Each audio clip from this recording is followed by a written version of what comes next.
Hey, welcome back. I'm Ferrikster, here to bring you some Pokemon Go Silph Factions battles. If you're not familiar with Silph, you should be because it's been out for longer than GBL has. But, abbreviated version, in Silph tournaments, you bring 6 Pokemon and your opponent brings 6 Pokemon. You can both see each other's 6, and then from that, you pick 3 to go into battle against 3 that your opponent picks. You don't know what they picked, they don't know what you picked, but based on what you see on their team, you can kind of infer that.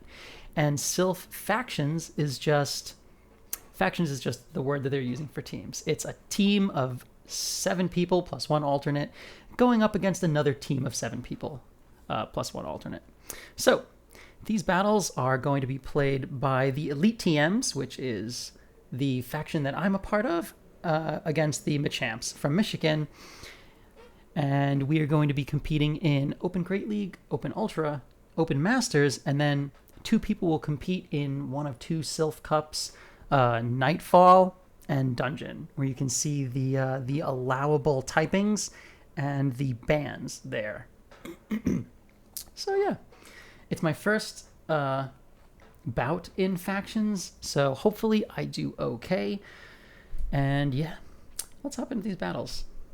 So the first best of 3 that we're going to see is going to be played by ThatBoyJay on my faction versus Sean Peter Pedro on the MiChamps.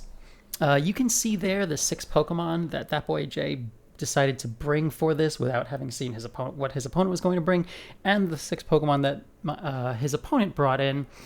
And then from there, you made inferences on what his opponent would bring.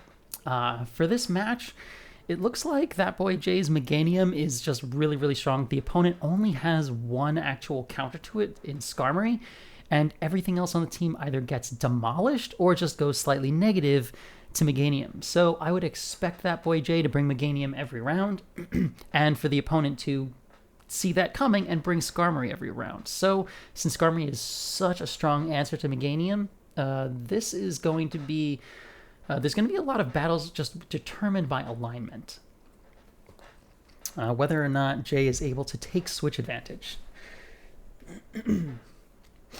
So in this first battle, he had switched out to MiChamps and was able to bait out the Skarmory. With Skarmory out of the way, Meganium really had free reign to do a lot of damage to anything else that's there.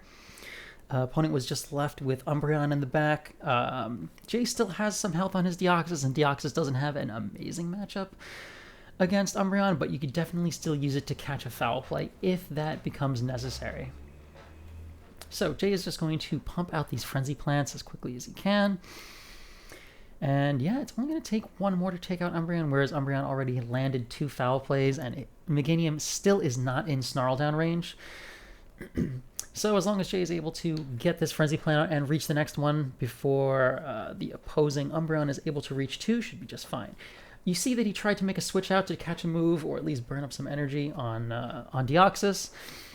But that had been a CMP type, but that's fine. Jay's still going to easily make it to this last Frenzy Plant. Snarl and a half before this Umbreon reaches his last foul play and is able to tie up this game. So yeah, Jay manages to get a nice start to this match in a clean 1-0. All right, next up. So yeah, XL MiChamps into... possibly XL Azu, don't really know. But MiChamps into Azu. So this matchup looks like it would be really, really bad for MiChamps, and it's actually not horrendous. MiChamps can actually win in the 1s, so that's why Jay shielded the first move. Just wants to make his intention clear that he is, that he was going to shield, and it's going to push Azumarill to have to shield in response to shield that Psychic. And since Jay was planning to shield, it made sense to not, to shield the first move so that you can shield the Play Rough, because otherwise the second move would end up being an Ice Beam, and that would enable Azu to outpace to the next Ice Beam. So Jay's just going to launch this next Psychic, and this is going to push the Azu to have to either give up shield advantage using his last shield to maintain switch, or to have gone down and to surrendered switch advantage. Azu decided to shield, which makes a lot of sense because the MiChamps was so low it didn't provide good farm for anything. Unfortunately, Skarmory comes out, which would expect your opponent to have every time, and there's also a Swampert back there. So if Jay would have been able to get alignment, this would have been an easy sweep of a game 2. As it stands, it's kind of just all on the back of Deoxys to manage to pull this game together.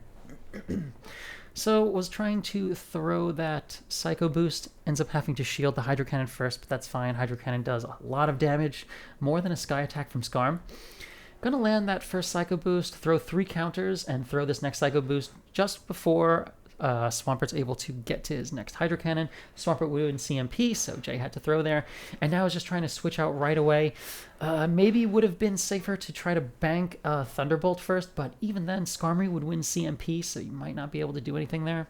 Really, the only hope there would have been to maybe make a catch on Meganium, but opts to send Meganium out right away to clear his debuff, through 1 resisted Earthquake, which did not that much, and a double resisted Frenzy Plant that does really nothing. Meganium just gets so hard shut down by Skarmory. There was really no play. The opponent throws a Sky Attack, which is unusual. I'm pretty sure he had the Brave Bird, but I guess just didn't want to debuff himself in case Deoxys survived. Wanted to be able to get to a second Sky Attack. But alright, and Sean Peter Pater manages to tie that up. So hopefully ThatBoyJay can pull this series together. Opens Meganium into Skarmory, horrendous lead, and switches out to Sableye, is met with a Swampert. So the opponent was a little bit slow to the swap, and Jay was able to sneak in a Shadow Claw there. So Jay got a full 3 Shadow Claws ahead, which is actually exactly what he needs to be able to get to the 3rd Foul Play at the same time that, that Swampert reaches the 3rd Hydro Cannon. Of course, that being the case, Sableye does win CMP against Swampert, so he's going to throw this, and since Swampert wasn't able to sneak in a move, he's going to reach the last Foul Play at the same time that Swampert reaches his Hydro Cannon, and Swampert is out of shield, so is going to go down, even though he burned both shields, trying to stay alive. So opponent really was fighting for Switch, knew how important it was going to be to line Skarmory up with Meganium.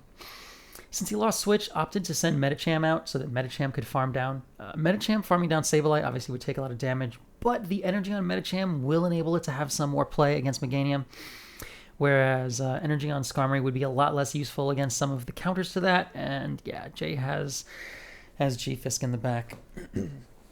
So yeah, another game. This particular match of Open Great League with Jay versus Sean's team just ended up really coming down to alignment, and yeah, he was able to get the alignment that he needed on 2 of those matches, and yeah, sometimes against some team compositions with Sean's team only having 1 answer to Meganium, and Meganium being so pivotal in every match, it just came down to alignment pretty much every match.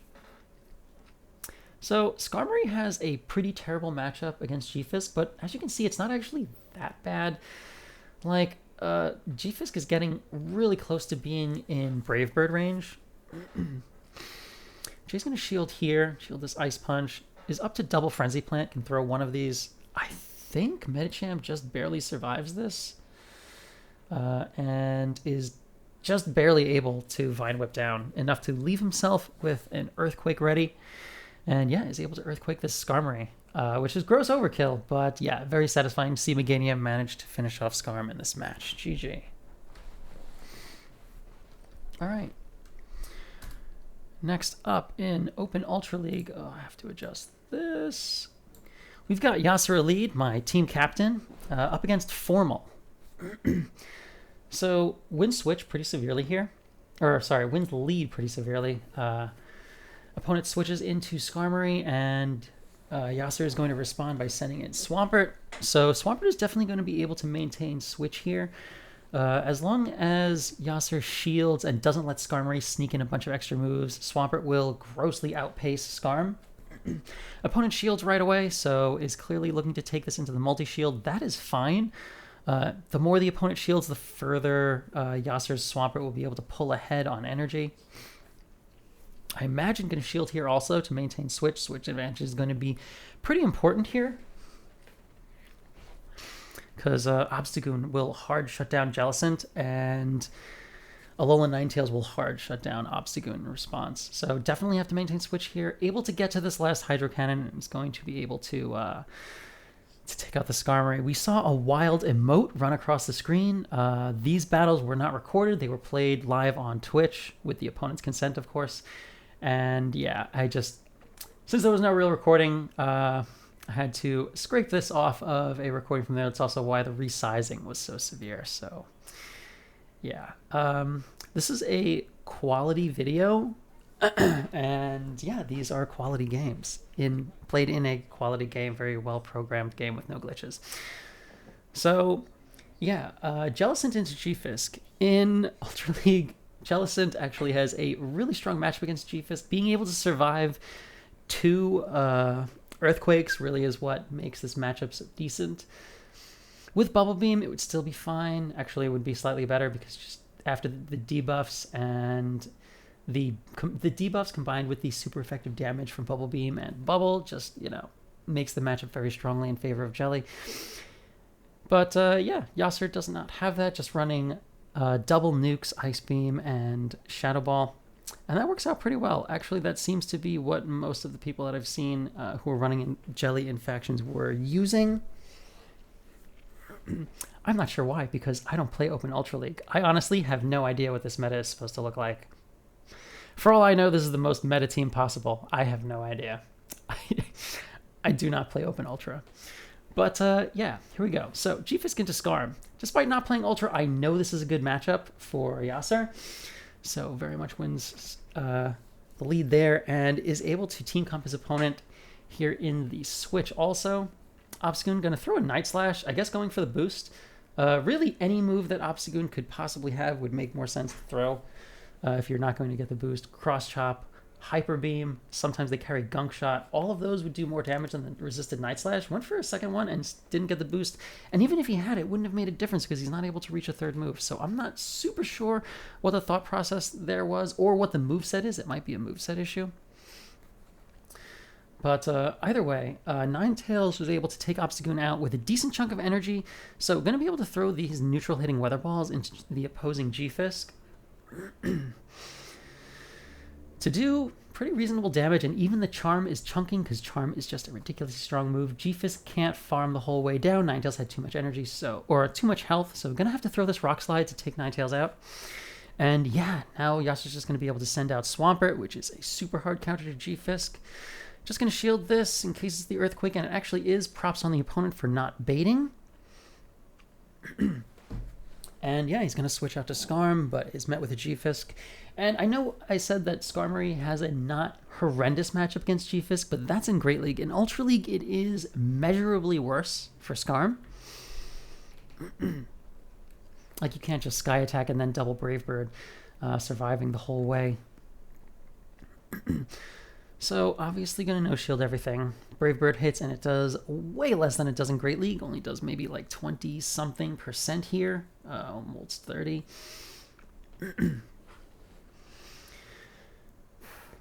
Yasser's going to take the next hit. It is the second Brave Bird, and G-Fisk can still survive.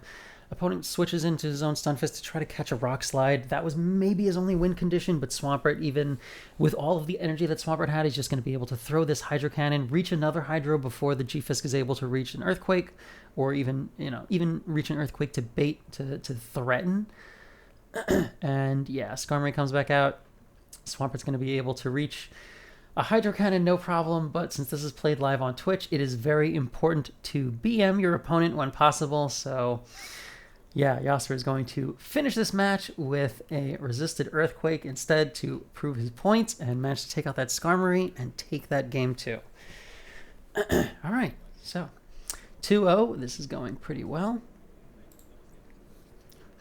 And into game 3. All right, Swampert into Ninetales.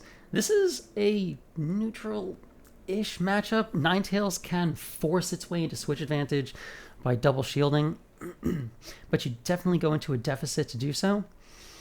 So, gonna shield the first Hydro Cannon because it could have been an Earthquake, and if Yasser lands the Earthquake, then I think Ninetales can actually be mud-shotted down. Like, I think you can actually force your way into switch like that. Gonna throw the second Hydro, though. anticipating that his opponent will double shield to win switch advantage, and he does. So now not going to be able to reach another Earthquake. Just going to throw this last Hydro Cannon. Does pretty decent damage. You know, I'm not sure if an Earthquake would actually have been enough. But that's all right. So Yasser has given up, or has been forced out of switch here. Just going to bring in Jellicent. Going to no shield. This Psy Shock does not that much. Jellicent is ridiculously tanky in Ultra League. And going to farm the whole way down, so now Jelly has a ton of energy. If the opponent has an Obstagoon, it'll be a pretty good receptacle for the energy, but that's why you bring Ice Beam, I imagine. But yeah, instead of Skarmory comes out. So this is okay.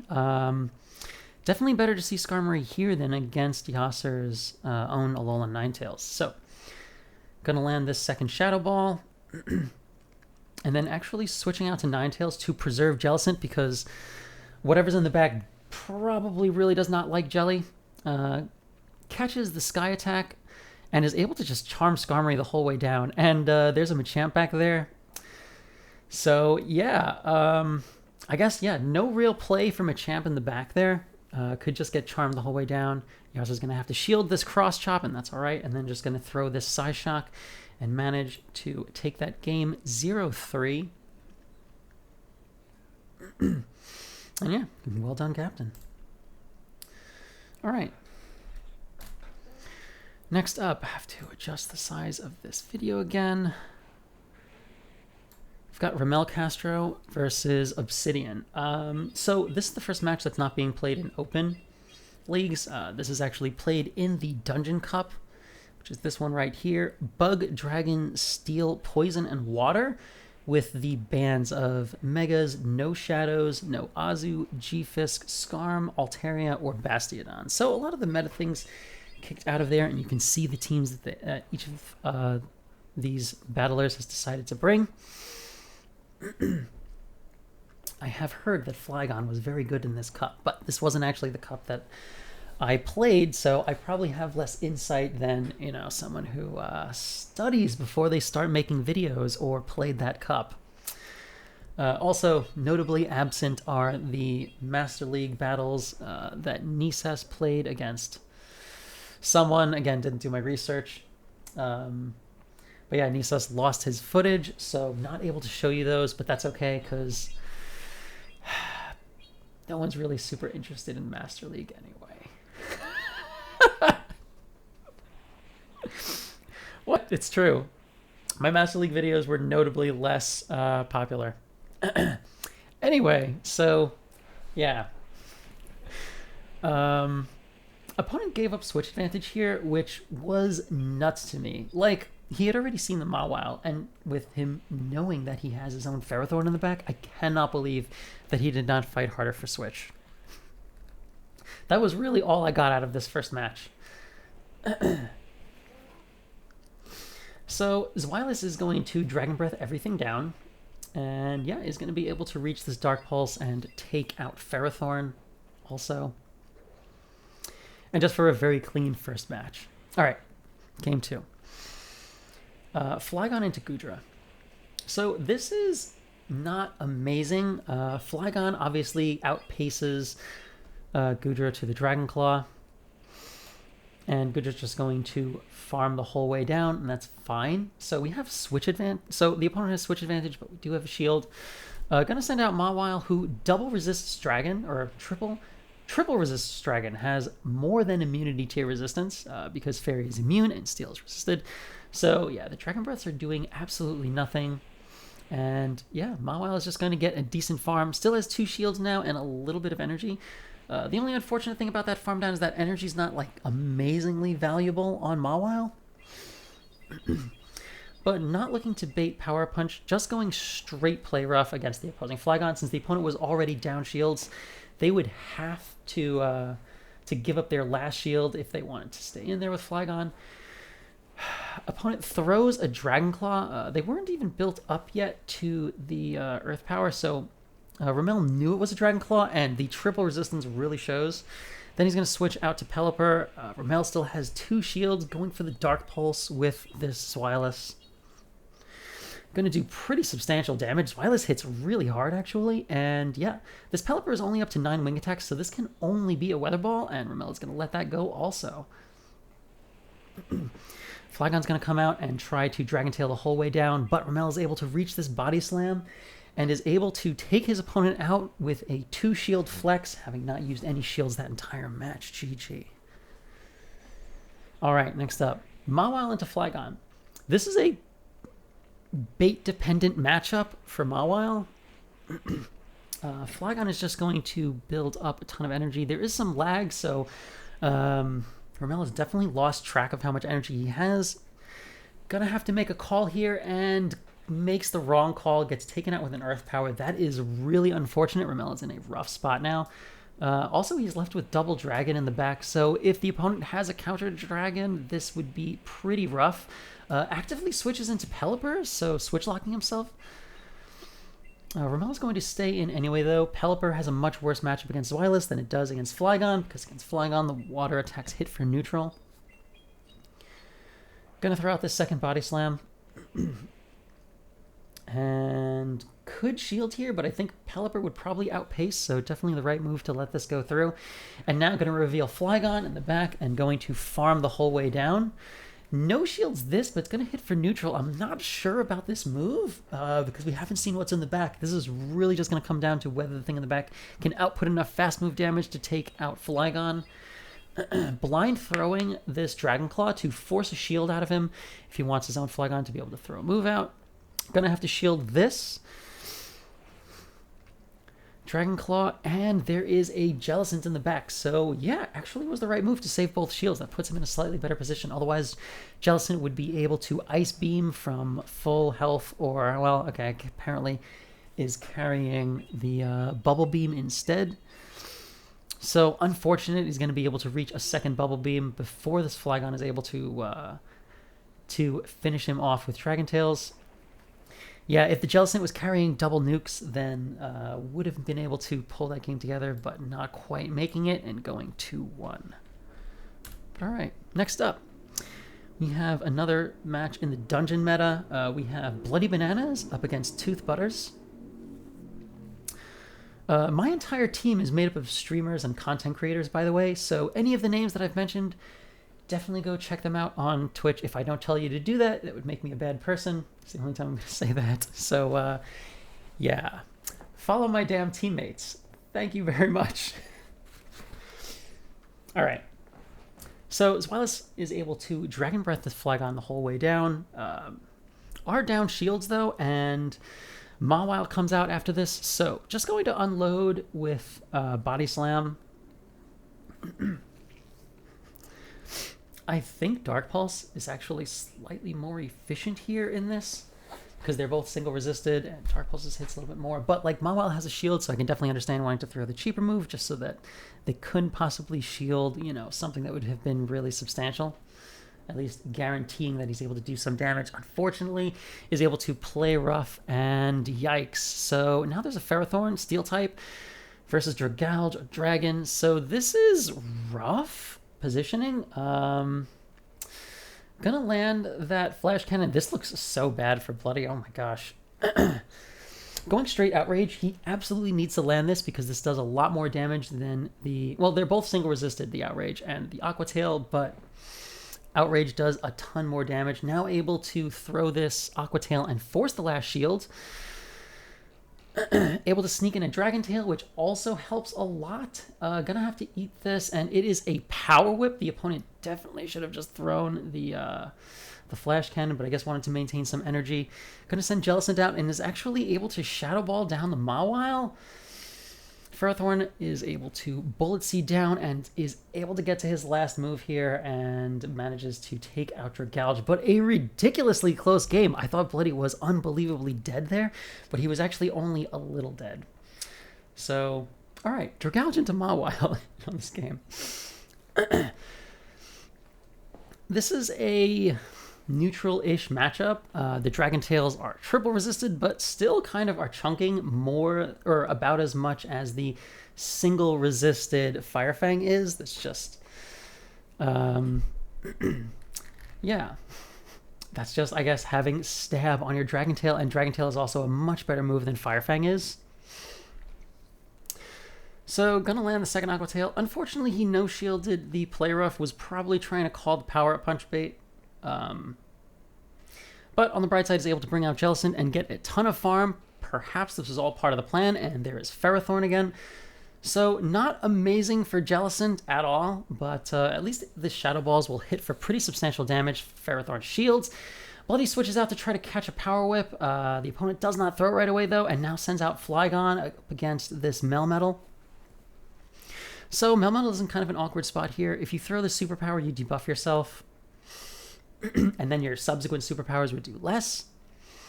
So, baits with the Rock Slide first, does not get a shield, that's unfortunate, and is going to shield here, and the opponent baited Dragon Claw, so also rough. Now throwing his second Rock Slide, we get some nice lag, but no extra moves were thrown in. Gonna land this next Rock Slide, and honestly, this Flygon looks like it would probably just barely survive another Rock Slide and have to be Thunder Shock down, but that's alright. Gets the shield, and then switches into Jellicent. Not throwing right away, gonna let his opponent get to his move. This can only be a Dragon Claw, so Bloody is gonna let that go. Ferrothorn comes back out. This Ferrothorn already has a ton of energy, and this is kind of an awkward spot. Bloody is gonna shield here, shielding the Power Whip, and is going to launch this this Shadow Ball. Does pretty decent damage, and Bloody needs to be able to get to another move, but Ferrothorn outpaces him, gets to this Power Whip, and is able to take Jellicent down. Now it's just Melmetal. You can't throw a move against this Ferrothorn until you've built up back-to-back. He has to be able to build up to back-to-back moves.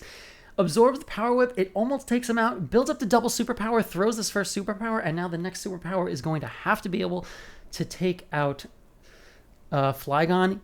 Gets there, throws that, Flygon sneaks in a move. If this does not KO, then Bloody goes down, but is able to get that Superpower out.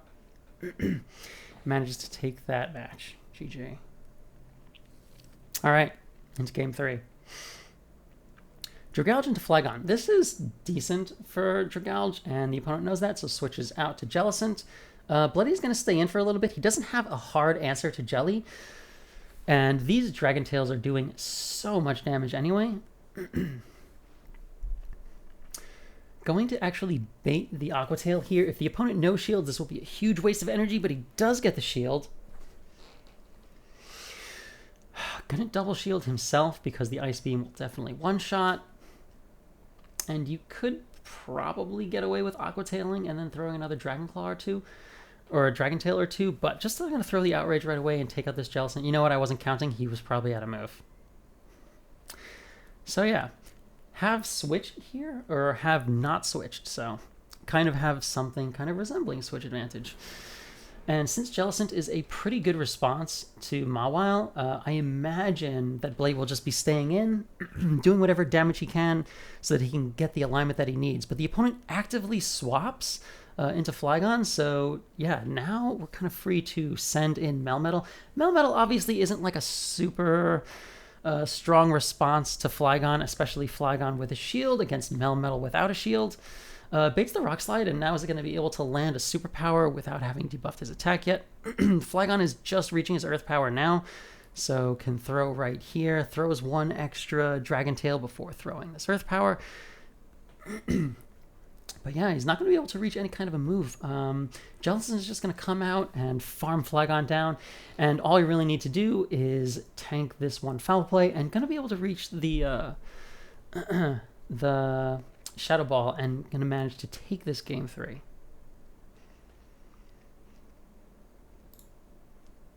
So yeah, for a nice 2-1 in favor of Bloody. All right. Next up, we've got Random Feeling up against my teammate Sygnale. Make that a little bit smaller. All right, G-Fisk into Wigglytuff. This is a super strong matchup for G-Fisk. Going to switch out right away to Scrafty, and Sygnale's going to respond with his MiChamps. MiChamps has a pretty good matchup against Scrafty. Doesn't shield the first move, and it is the Foul Play. Scrafty is able to sneak in a counter, and since Sygnale didn't get MiChamps out like really fast, it's actually just going to barely be able to reach his next Foul Play. Sygnale also can't really shield here because he just lost a CMP on that. So even if he shielded, he would have thrown energy, and then something else would have been able to come out and farm down. It was a really awkward position here, so opts to just give up switch instead.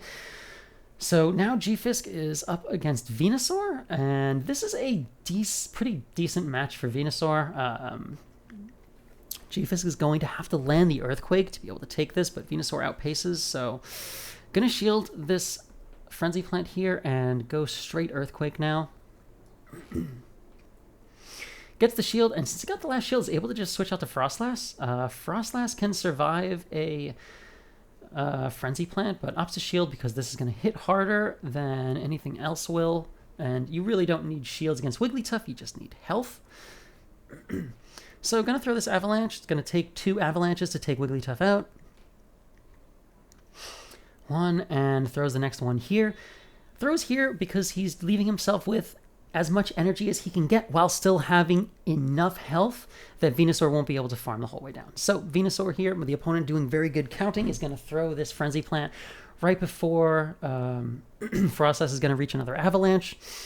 And yeah, unfortunately, he's not going to be able to take out G-Fisk with one of these neutral hitting Frenzy Plants. G-Fisk just too tanky and going to be able to reach this Rock Slide and manage to take out Venusaur to manage to pull this first game together. GG.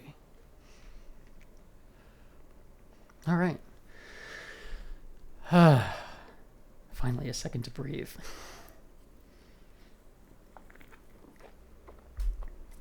All right, into game 2. Frostlass into Scrafty. This looks like it would be not amazing for Frostlass, but this is actually like a neutral-ish, somewhat bait-dependent matchup. Frostlass can take Scrafty out if Scrafty goes foul play and you call that correctly. Since Scrafty also wasn't able to sneak in an extra counter, Frostlass can throw this Avalanche here, and yeah, is going to be able to reach the next Avalanche with no problem, with plenty of time. Throws 1 extra, so this is a CMP tie, the Avalanche with the second foul play, but the opponent didn't actually throw. So Sygnale tried to switch out to catch the foul play on MiChamps, was met with a Wigglytuff. So having not made the catch, this isn't like an amazing spot to be in, but the opponent has no shields left, so even if MiChamps gets taken out, you could always come in and, energy on Frostlass is going to be super valuable here. So there's a Venusaur left over in the back, so that's fine. Since G-Fisk is up a shield and doesn't even really need to shield this first Frenzy Plant, is going to be able to land this Earthquake no problem. Venusaur will be able to reach a second Frenzy Plant even before Stunfisk is able to go Earthquake plus Rock Slide, but Sygnale smartly switches out to Frostlass, which will be able to farm Venusaur down before Venusaur can reach a move, and also that means he's building up a little bit extra energy, throws the Avalanche. The Scrafty could definitely have thrown the foul play, but yeah, Frostlass would just have shielded and still have been able to Powder Snow down Venusaur. So just really, really intelligent play from Sygnale there. All right, game 3. Swampert into Stunfisk. Super hard 1 lead for Sygnale this time. Opponent switches into Wigglytuff, and I mean, Sygnale's going to stay in for a bit here with Swampert. Swampert is able to force shields out of Wigglytuff a lot better than any of Sygnale's other Pokemon. Although Swampert's also the strongest answer to G-Fisk, so I would like to see a switch out to Frostlass at some point, and here it comes right here. Switches out with enough time to be able to reach this Avalanche right before Wigglytuff is able to reach his charge move. So going to be able to throw this Avalanche and either take the last shield or take him out. And now I imagine G-Fisk will come back in because G-Fisk can outpace Frostlass, and Frostlass had to throw right away. So Frostlass actually is able to reach this Avalanche because the opponent's G-Fisk doesn't throw their Rock Slide right away. So able to get in that damage, and I mean, G-Fisk is still going to have to throw something here. Builds up some extra energy, and I guess the thought process for the opponent must be, as soon as I take out Frostlass, Swampert will come in, so I want to be able to end with energy so I can threaten Swampert. Makes a lot of sense. Unfortunately, Frostlass able to reach its next Avalanche, and now Sygnale switches into MiChamps, revealing that he is just absolutely loaded up with G-Fisk counters in this match. Lands the Psychic, one-shots, and the opponent resigns the game. GG. Nice. Very clean 3-0. All right, next up, we've got Ferrikster up against Rubik's Moose. So really, really terribly lost lead for me, and yeah, I switched into G-Fisk and am met with MiChamps. So really severely lost lead and a super severely lost swap.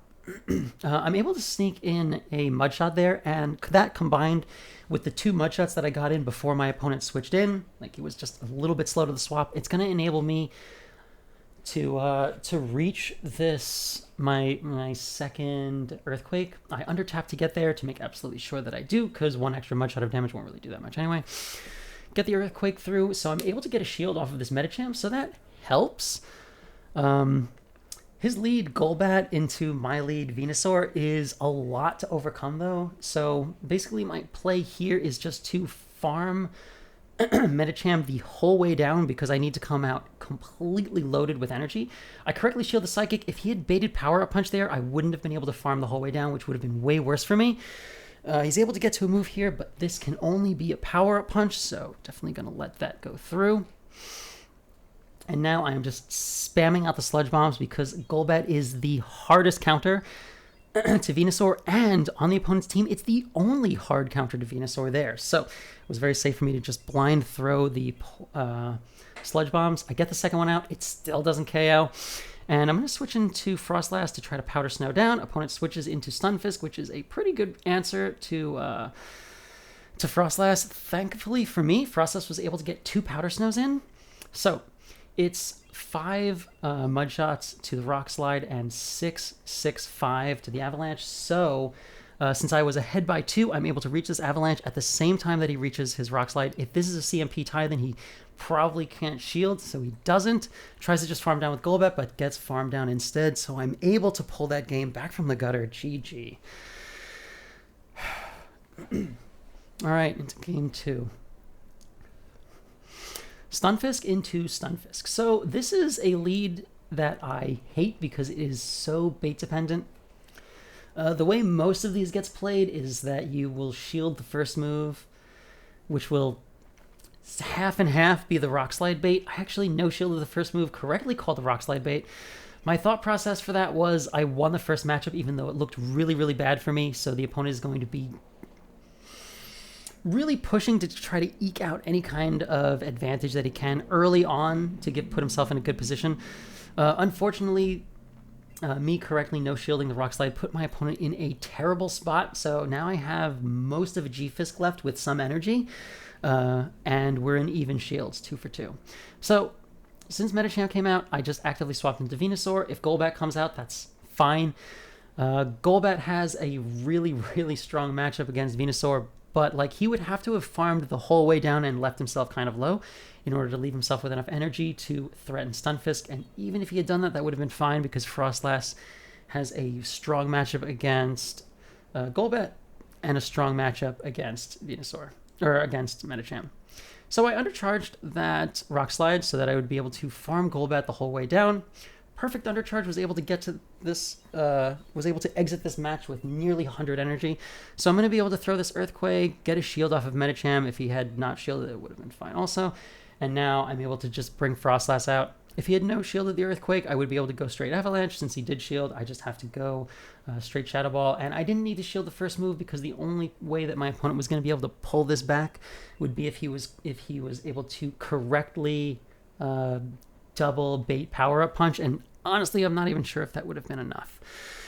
So yeah, just had a really, really strong opening match there and was able to seal that game 2 up, no problem. All right, into game 3, we've got Stunfisk into Stunfisk again. I decided to just shrug and run the same team again, which was not my best decision, I guess. Stunfisk in the lead again. This is just mind games here. I figured he would definitely see that there'd be no way that he would do that again, and then would do that again, but he out-mind played me. And yeah, I ended up eating the Earthquake, threw my own Earthquake, and just kind of got a shield. So this isn't a great position for me, but it's not as bad as my opponent's position was in the last game. So gonna send out Venusaur, gonna no shield here, and it is the Earthquake. It does devastating damage. I'm leaning very heavily on Frostlass in this game. So able to reach this Frenzy Plant. I'm gonna throw that out right away. Does pretty reasonable damage. And if I shield this, I'll be able to farm down, and I decide to actually do that because I'm assuming there's going to be a Golbat back there, and I don't want Golbat to end up just, debuffing Frostlass, and I won't be able to get out of it. Like, being able to debuff and getting debuffed and having nothing to switch to would be so dangerous, so I decided to retain Venusaur. I was able to do some damage to Frostlass, and now I'm going to send my own Frostlass out, and here is where I start making awful mistakes. So I throw this Avalanche, this is correct. I get the last shield. He switches out to MiChamp. All I need to do here is throw the Shadow Ball and take out MiChamp before it reaches the Psychic. It would KO, and I would still have a shield, and, his Frostlass would be able to come out, and I would just need to reach another Avalanche before he's able to reach double Shadow Ball. I absolutely had this game locked up, but for whatever reason, I threw the Avalanche because I figured, I can probably farm down and end up with energy, and that is not what happens. You can't throw the Avalanche and farm down and have energy. So, yeah, definitely throwing this game. Have to throw the next Avalanche because he's going to reach the Psychic. I switch out to Venusaur, and thankfully my opponent was throwing the Shadow Ball right away. So I was able to catch the Shadow Ball on the Venusaur, and now I'm just able to bring Frostlass out and manage to tie up that game. So managing to go 3-0 on my opponent there, but my gosh, did I not make that? Did I give him plenty of opportunities in that third match? That was a really close game, way closer than it needed to be. But yeah, overall, I am medium satisfied with my performance in this cup. Overall, we went a pretty good. Which one is this? We went 16-5 overall, so a very strong showing for our first factions match. It was a new faction, even though this is the second or third cycle. But yeah, don't forget to do the things that you're supposed to do at the ends of videos. You're supposed to do them, and yeah, if you like this content, please say something about it in the comments because yeah, otherwise I'm going to try to get back to doing mostly GBL content. So definitely let me know if you want to see more Silph or other alternate formats like draft, or what are the other things? I don't know, other random tournaments? I don't know. Talk to me in the comments. I'll see you guys on the next one.